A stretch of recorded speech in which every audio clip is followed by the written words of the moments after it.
Assalamualaikum teman-teman, selamat datang kembali di channel Subaku. Di video kali ini kita akan kembali membahas alur cerita dari sebuah film yang berjudul Against the Sun. Film ini dirilis pada tahun 2014 dan diambil berdasarkan kisah nyata yang menceritakan tentang 3 orang yang bertahan hidup di tengah lautan lepas selama 34 hari dengan hanya menaiki sebuah rakit kecil. Film ini berlatar pada tahun 1942 pada masa Perang Dunia. Jadi langsung saja kita bahas alur cerita filmnya. Film dibuka yang memperlihatkan sebuah pesawat yang diisi oleh 3 orang prajurit angkatan udara yang sedang melakukan misi dengan membawa bom di pesawat itu. Pria yang sedang menghubungi kapten pesawat ini bernama Gene Aldrich dan pria yang berada di depannya bernama Tony Pastula. Mereka berdua berusaha menghubungi kapten pesawat yang masih belum menjawab panggilan dari mereka karena radio kehilangan sinyal dan juga tak bisa menghubungi markas. Dan chief itu akhirnya menjawab dan dia bernama Harold Exxon. Dia menyadari bahwa mereka sudah kehilangan arah dan melenceng dari rute yang seharusnya mereka lewati. Harold mencoba melihat grafik petunjuk arah dan benar saja, mereka sudah kehilangan arah. Mereka terus terbang ke arah timur. Namun, Harold melihat bahan bakar pesawat yang hampir habis dan mereka berada di samudera yang begitu luas yang hanya ada air laut membentang. Aldrich terus mencoba menghubungi markas mereka, namun tetap tidak ada jawaban. Mereka memutuskan untuk menjatuhkan bom agar mengurangi beban dari pesawat karena bahan bakar semakin menipis. Bahan bakar benar-benar sudah habis sekarang dan tak ada pilihan lain bagi mereka selain mendaratkan pesawat. Harold menyimpan petunjuk arah itu di dalam bajunya untuk berjaga-jaga. Dia pun meminta Tony dan Aldrich untuk memakai pelampung dan bersiap untuk mendarat darurat. Mereka mendarat di atas permukaan air dengan sangat keras, mengakibatkan Tony terluka terkena serpihan kaca pesawat. Harold langsung keluar dari pesawat dan mencoba untuk membuka rakit. Sementara itu Tony masih belum keluar karena dia tersangkut. Pesawat mulai tenggelam perlahan, sementara Aldrich dan Tony masih belum keluar. Untungnya mereka berdua berhasil dan keluar bersamaan menuju ke permukaan laut. Setelahnya mereka bertiga langsung mencoba mengembangkan rakit itu. Ternyata Tony dan Aldrich tak bisa berenang tanpa pelampung. Hal itu akan menyulitkan mereka untuk membalikkan posisi rakit yang terbalik. Dengan sedikit perjuangan dan kerjasama, mereka berhasil membalikkan rakit itu dan menaikinya satu persatu. Rakit itu terlalu kecil bagi mereka bertiga. Malam itu pun mereka lalui bersama. Dan keesokan harinya, mereka memasuki hari pertama terjebak di tengah lautan. Saat mereka bertiga sudah bangun, Tony dan Aldrich bercanda seakan-akan ingin meminum secangkir kopi karena mereka berdua adalah teman baik dan selalu melakukan hal itu. Kemudian Aldrich bertanya pada Harold sudah seberapa jauh mereka dari daratan dan di mana posisi mereka sekarang. Harold tak bisa menjawab pertanyaannya dan dia hanya diam saja dan meminta agar mereka melihat sekitar jika melihat daratan atau apapun yang bisa menolong mereka. Berjam-jam mereka hanya menunggu di tengah teriknya sinar matahari. Tak lama Aldrich melihat sesuatu yang terbang dari kejauhan. Ternyata itu adalah salah satu pesawat angkatan udara yang sedang mencari keberadaan mereka. Mereka berusaha melambaikan tangan dan baju-baju mereka dengan harapan pesawat itu dapat melihat mereka. Namun pesawat itu malah semakin terbang menjauh dan tak dapat melihat mereka sama sekali. Lalu Harold mengatakan bahwa benar pesawat itu adalah rekan mereka yang sedang mencari keberadaan mereka bertiga setelah kehilangan kontak di lautan sebelumnya. Dan itu juga adalah satu-satunya kesempatan bagi mereka untuk diselamatkan. Mereka membayangkan bagaimana nasib mereka selanjutnya, di mana tidak ada makanan dan juga air bersih yang bisa mereka minum. Kita tahu air adalah sumber kehidupan dan tak bisa terus-menerus meminum air laut yang sangat asin. Kemudian Harold meminta Tony dan Aldrich mengumpulkan semua barang yang ada agar nanti mereka bisa menggunakan barang-barang itu jika dibutuhkan. Harold juga meminta untuk melepas sepatu mereka dan membuangnya ke laut agar rakit tak mengalami kerusakan. Tony dan Aldrich membuang sepatu mereka masing-masing, akan tetapi Harold tetap menyimpan sepatunya dengan alasan mereka akan membutuhkannya nanti saat sampai di daratan. Aldrich merasa aneh dengan alasan dari Harold. Lalu Tony menunjukkan sebuah pistol yang masih terisi penuh dan mungkin saja nanti akan sangat berguna bagi mereka. Tanpa terasa malam pun tiba. Mereka memutuskan secara bergantian berjaga jika melihat sesuatu, sementara yang lainnya tidur. Aldrich yang berjaga sebelumnya membangunkan Harold untuk bergantian berjaga. Saat Harold bangun, dia merasa sangat haus. Dia memutuskan untuk meminum air kecilnya sendiri. Aldrich tentu saja merasa jijik melihat Harold yang telah meminum air kecilnya sendiri, karena dia sangat haus dan tak ada minuman yang bisa ia minum. Pagi pun tiba, dan mereka masih belum menemukan pertanda orang-orang yang dapat menyelamatkan mereka. Seperti biasa, setiap paginya Tony dan Aldrich melakukan minum teh hayalan mereka. Sementara itu Harold memprediksi bahwa ada pulau di dekat mereka, namun akan memakan waktu lama untuk sampai ke sana, mengingat rakit mereka yang sangat kecil dan tak ada pendayungnya. Aldrich memikirkan sesuatu dan berinisiatif untuk membuat sebuah pancing dari barang-barang seadanya yang mereka kumpulkan sebelumnya. Mereka pun mulai memancing, dan tak lama pancingannya digigit oleh ikan. Sepertinya ikan itu sangat besar, yang mana pancingannya terputus, dan mereka menyangka bahwa yang menggigit pancingannya adalah seekor hiu. Mereka mulai khawatir jika ada hiu di sekitar rakit mereka. Panas matahari semakin terik membakar kulit mereka. Aldrich tak tahan karena ia sangat kepanasan dan memutuskan untuk berenang sejenak dengan menggunakan pelampung dan melompat ke air laut. Dia semakin jauh dari rakit. Harold dan Tony mengkhawatirkan jika ada hiu di sekitarnya. Aldrich sadar ia harus secepatnya kembali ke rakit, dan untungnya tak terjadi apapun padanya. Waktu demi waktu mereka lalui bersama dan sambil berbincang di waktu senja. Kulit mereka semakin memerah akibat terlalu sering berjemur di tengah teriknya matahari. Dan sampailah di hari kelima mereka bertahan hidup di lautan lepas, tanpa makanan dan minuman sedikit pun. Pagi itu Tony dan Aldrich sudah tak memiliki semangat untuk melakukan kebiasaan mereka. Kondisi mereka semakin memprihatinkan. Karena sangat kehausan, Tony mencoba meminum air laut. Namun Harold melarangnya karena itu akan membuatnya semakin haus nanti. Dan tiba-tiba Harold mengingat sesuatu, bahwa dia menyimpan sebuah pensil di bajunya. Dengan pensil itu dia bisa menggambar grafik atau denah lokasi mereka saat ini dari petunjuk arah yang dia miliki. Dengan keahlian kaptennya juga, Harold berhasil mengetahui di mana posisi mereka berada dan harus kemana arah tujuan mereka.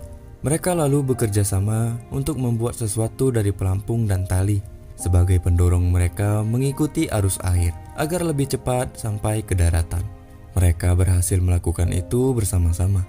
Setelahnya, mereka sangat kehausan dan kelaparan dan berharap setidaknya ada hujan yang turun.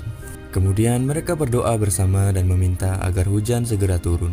Setelah berdoa, mereka bertiga bernyanyi bersama untuk mengobati rasa lelah dan bosan selama ini. Malam pun tiba, dan tanpa disangka doa mereka terkabulkan.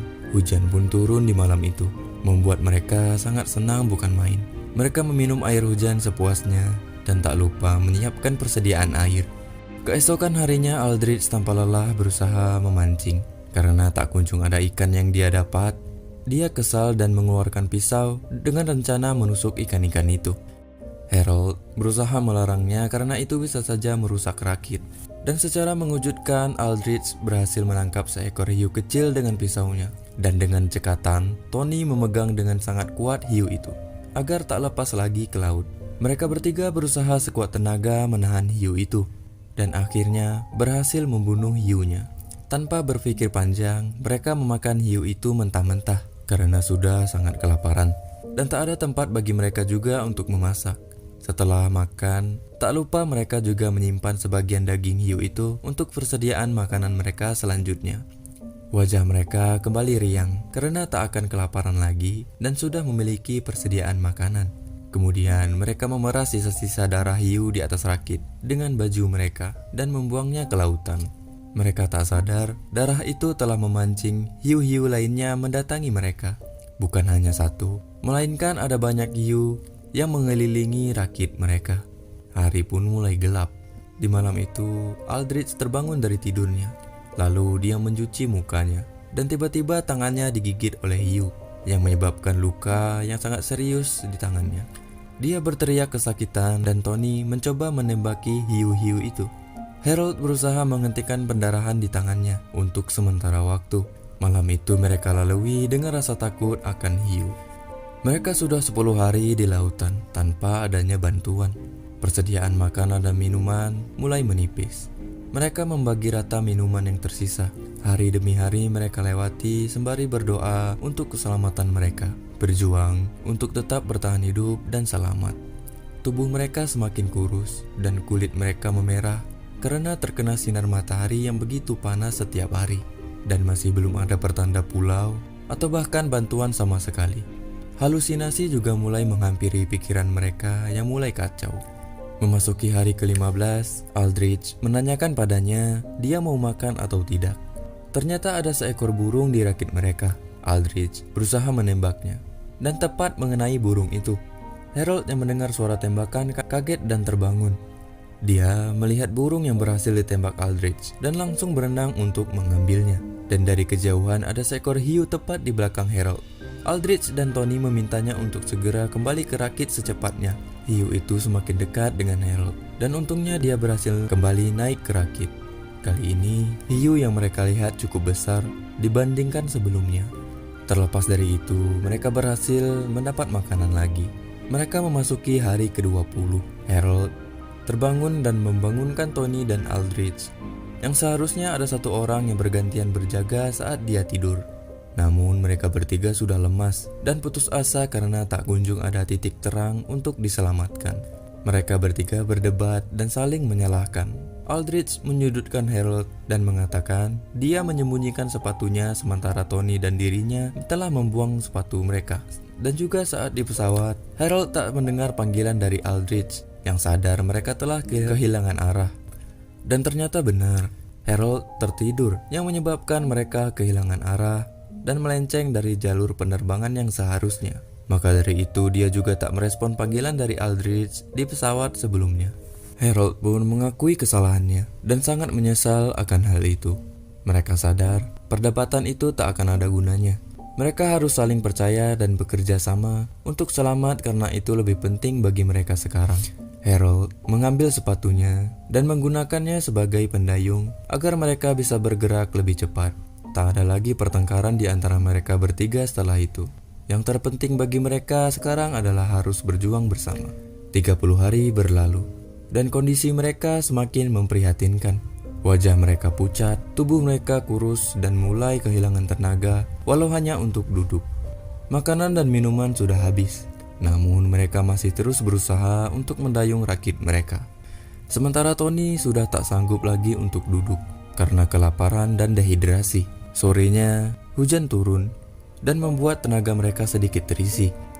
Namun, bukan hanya hujan, melainkan akan ada badai yang cukup besar menanti mereka.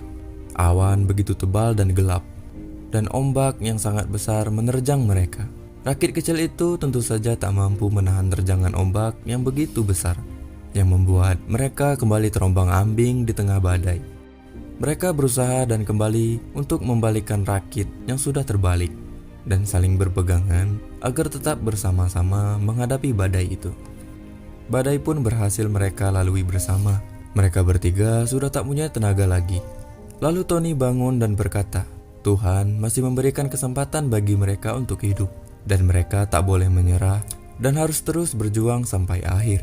Mereka bertiga kembali mendayung rakit dengan sisa tenaga yang mereka punya.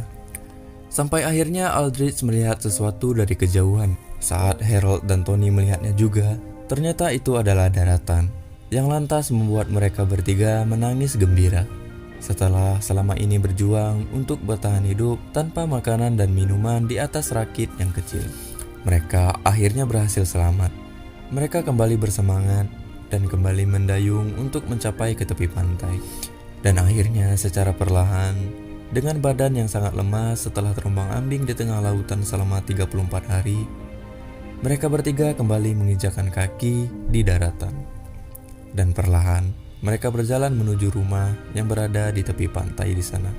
Setelahnya, Harold Dixon mendapat penghargaan setelah berhasil memimpin 2 buah anaknya selamat, dan dia tak pernah terbang dan ikut perang lagi. Sementara Tony mengalami luka. Dia meninggal pada tahun 1986 dan abunya juga disebarkan di laut.